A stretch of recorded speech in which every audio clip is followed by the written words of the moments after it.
Canaan. And they were able to settle in Canaan. Gihatag sa Ginoo sa ilaha through the leadership of Joshua ang Canaan. No? That is why makaingon ko, this statement is a battle, no? Battle-tested statement, a hard-earned commitment of Joshua. Na he was able to face pressure, he was able, kauban siyang pamilya, to face temptations, and even influences of surrounding nations, no?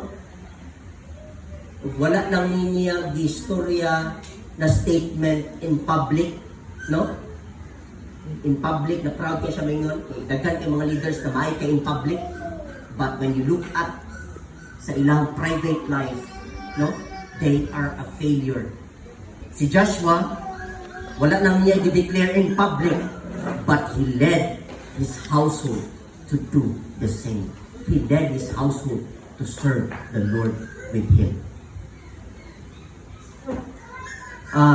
Karungkat na we'll try to look at how Joshua influenced his family to make this powerful commitment on how we can do the same in our homes. Challenge kayo siya. Dako kayo siya na challenge actually sa tuwa. Labi na sa mga padre di pamilya. Because godly family don't happen by accident. Timana na to, godly family don't happen by accident. Na niputho lang talit, nahimo ng godly family.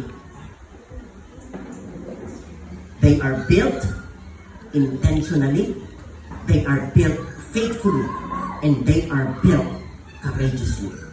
And this is the testimony of Joshua when he led not only the nation Israel, but his family to be able to say that as for me and my house, we will serve the Lord. Now, I'm going to share to you, briefly lang, lalo ko'y gamay ng minutes na bilin sa orasan.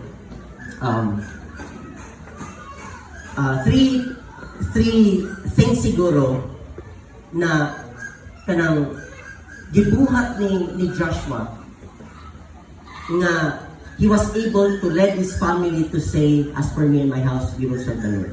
Kaya si Joshua nag-ingon na ng statement, pero ako nagtuo ko na even iyahang kamagwangan nga anak, sunod na anak, I don't know pila kabog yung anak, even yung asawa, sila mismo, ni-declare ani, kauban ni Joshua, that as for me and my house, we will serve the Lord. Sama sa gingon kaganina, this is the conclusion. This statement is actually the conclusion of the life of Joshua. Pero, ang giagian, bago sila nakastorya ani na statement, is madugo nga kaagi ni Joshua.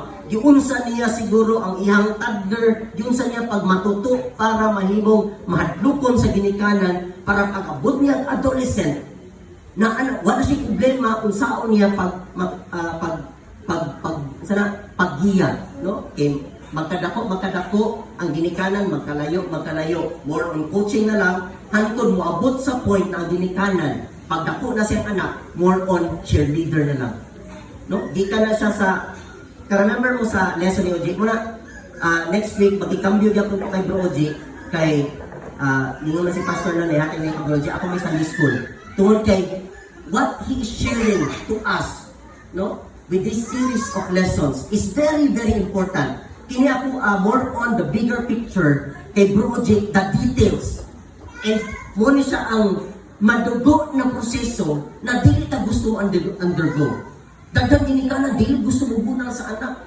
Dagdag ginikanan, nga pag naay sala ang anak, usahay dili na ko i-address. Nga pasagdan na nato. And that is sad. That is kanang makadaot ba? Instead na makatabang ito, makadaot sa future sa ato ang mga anak. No? So, tulog ka mga butang. Una, ang sa ibuhat ni Joshua. So that he was able to achieve these things. No? He was able to lead, he was able to become a leader who leads